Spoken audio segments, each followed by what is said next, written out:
Welcome back dear student. चलिए आज करते हैं अल्कोहल लेक्चर 4 और आज हम लोग करेंगे रिएक्शन ऑफ अल्कोहल। ठीक है, reaction of alcohol. Okay, reaction of alcohol, reactions of alcohol, एक रिएक्शन नहीं बहुत सारे रिएक्शन की बात करेंगे। जो रिएक्शन है अल्कोहल का, ऐसा नहीं है कि बस याद कर लेना है, हम लोग समझेंगे कॉन्सेप्ट को कि किस तरह से अल्कोहल जो है बिहेव करता है और रिएक्शन कैसे होगा। अल्कोहल का स्ट्रक्चर हमने देखा था ROH और स्ट्रक्चर को हम लोगों ने डिटेल में लेक्चर 1 में डिस्कस कर लिया था। तो आप लोगों से रिक्वेस्ट है कि प्लीज लेक्चर 1 को जरूर अच्छे से देखिए, बहुत कुछ समझ में आएगा। The oxygen atom of the hydroxyl group, alcohol को क्या कहते हैं, hydroxyl group, is nucleophile and as well as base. ये जो ऑक्सीजन होगा ये कैसे एक्ट करेगा, न्यूक्लियोफिलिक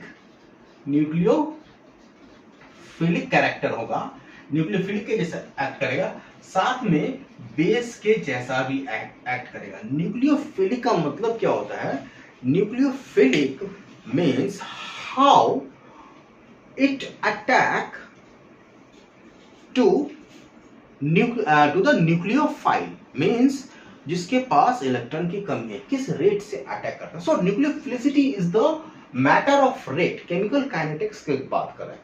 लेकिन बेसिसिटी का मतलब क्या होता है कि अपना ये इलेक्ट्रॉन जो है दूसरे का प्रोटॉन, अपना इलेक्ट्रॉन देके दूसरे का प्रोटॉन कैसे लेगा, ये इक्विलिब्रियम का कॉन्सेप्ट है। दोनों में बहुत ही फाइन अंतर है, बहुत बारीकी से हम लोग पहले भी डिस्कस कर चुके, मिल जाएगा।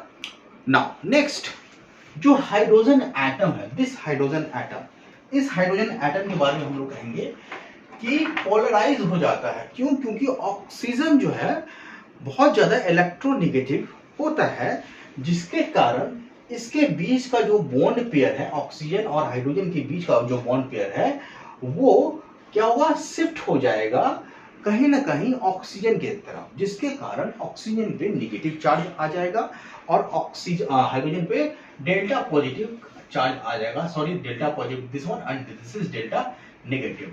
सो this polarization make alcohol hydroxyl group is weakly acidic.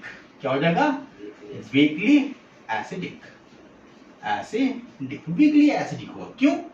क्योंकि एक कॉन्सेप्ट को आपको ध्यान में रखना है कि अगर स्ट्रॉन्ग बेस है, सपोज कि हम बात करते हैं, सपोज यहीं पे ले लेते हैं, कोई स्ट्रॉन्ग बेस का ले लेते हैं, जैसे मान लेते हैं HCl ले लेते हैं, स्ट्रॉन्ग एसिड है, ठीक है, इसका जो बेस होगा corresponding base, conjugate base Cl minus, weak base होगा।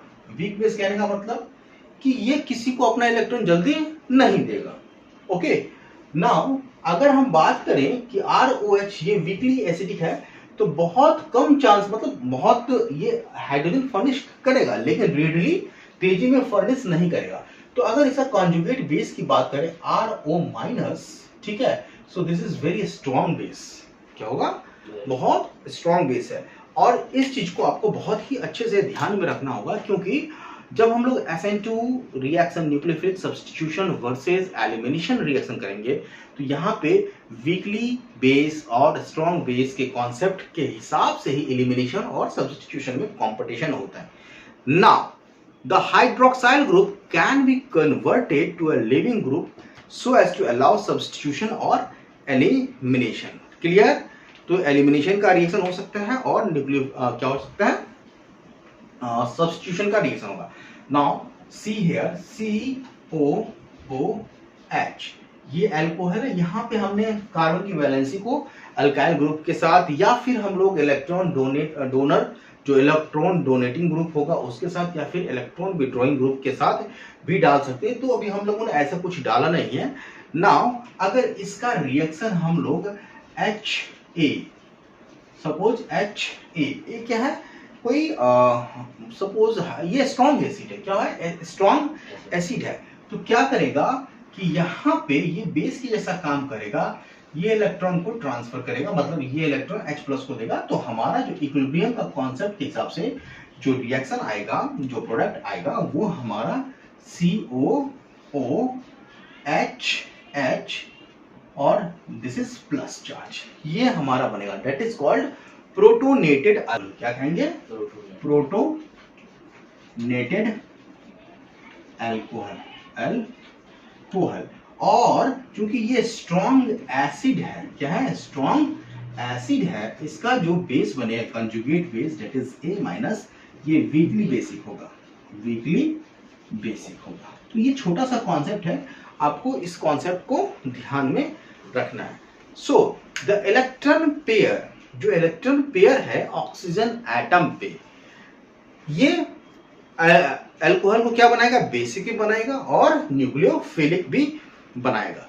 Protonation of alcohol convert a poor leaving group OH into a good one H2O। जब प्रोटोनेशन होगा तो यहां पे अगर हम बात करें COH, तो अगर ये बॉन्ड टूटता है सपोज, तो क्या होगा कि ये आसानी से टूट जाएगा क्या? नहीं टूटेगा आसानी से।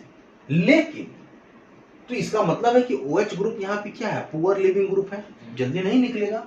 लेकिन अगर प्रोटोनेशन कर दिया, अब यहाँ पे H+ आ गया, अब ये जो ग्रुप है वाटर वाला, ये आराम से कार्बन हाइड्रोजन के बीच के बॉन्ड को तोड़ देगा। क्यों? क्योंकि ऑक्सीजन पे एक तो ये इलेक्ट्रोनेगेटिविटी और इसका इलेक्ट्रॉन हाइड्रोजन के साथ क्या हो गया? शेयर हो गया। मतलब क्या कहते हैं, एक तो करेगा ऊपर से नीम जगह।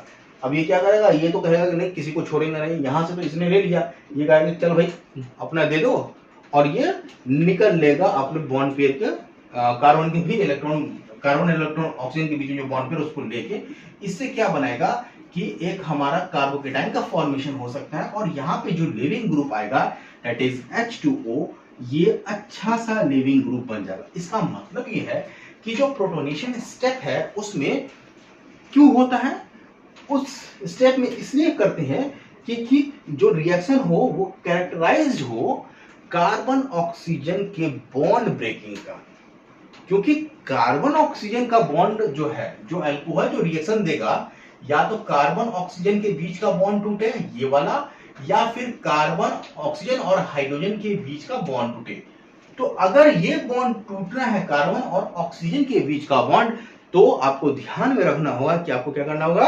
प्रोटोनेशन करना होगा। ओके, अब जब ये प्रोटोनेशन हो गया तो इस पे पॉजिटिव चार्ज और इस पे नेगेटिव चार्ज, तो ऐसा नहीं है कि ये तुरंत लेके चला जाएगा। ये सारा का सारा खेल किसमें होता है? मीडियम में होता है। कि मीडियम में क्या है? सॉल्वेशन प्रोसेस होता है जिसमें एनर्जी रिलीज होती है। मोर ओवर जब ये ट्रांजिशन स्टेट में आएगा इस हिसाब से, तो यहाँ पे न्यूक्लियोफाइल होगा, जो कि ये बताएगा कि किस रेट से ये अपना इलेक्ट्रॉन पेयर कार्बन को देगा, जिससे कि H2O आराम से निकल पाए। ओके, समझ में आ रहा है? तो ये मैकेनिज्म का बैकबोन है क्यों हम लोग प्रोटोनेशन करते हैं।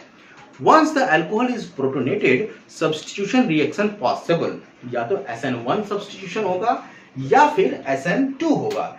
SN1 जब भी होगा, ध्यान में रखना है, तो वहां पे क्या बनेगा? कार्बोकेटाइन का फॉर्मेशन होगा। SN1 जब भी बनेगा, देखिए बार बार आएगा, सो प्रोटोनेशन के कारण क्या हो गया?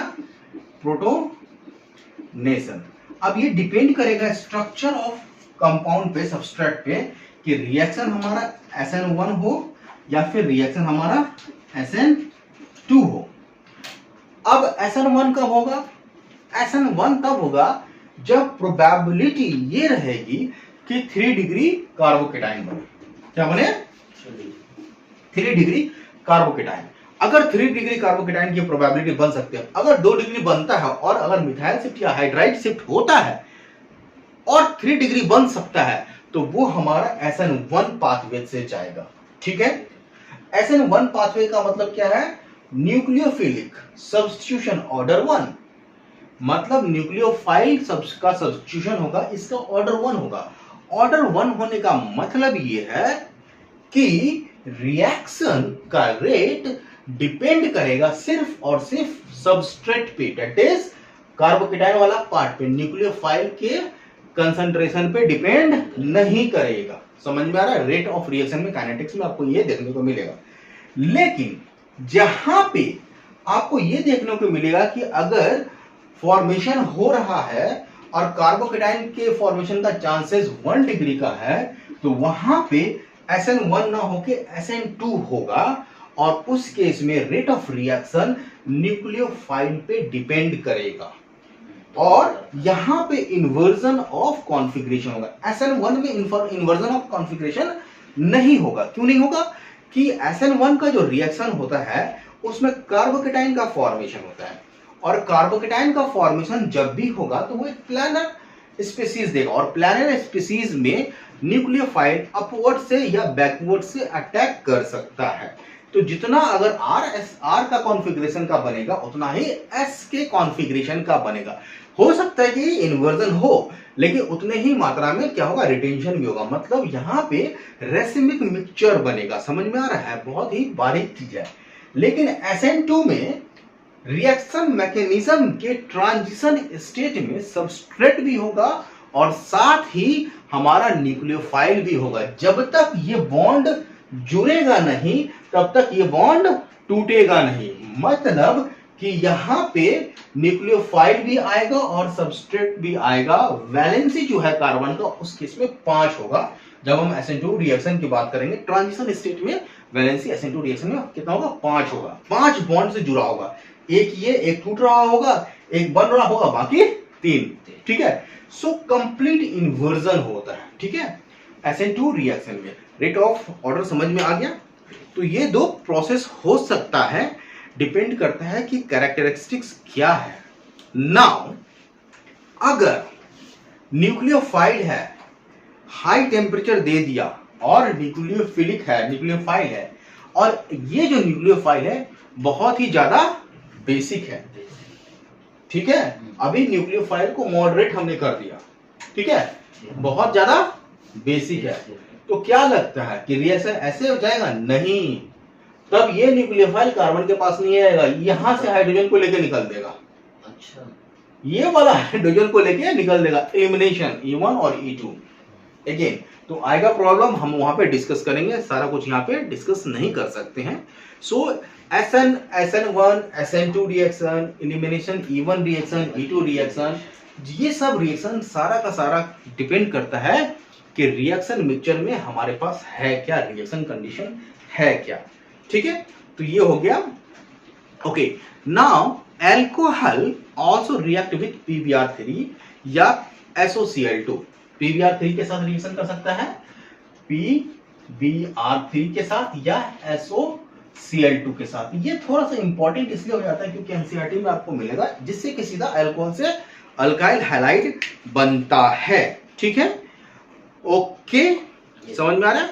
सो alcohol have acidity similar to water. इस चीज को हम लोग बाद में देखेंगे।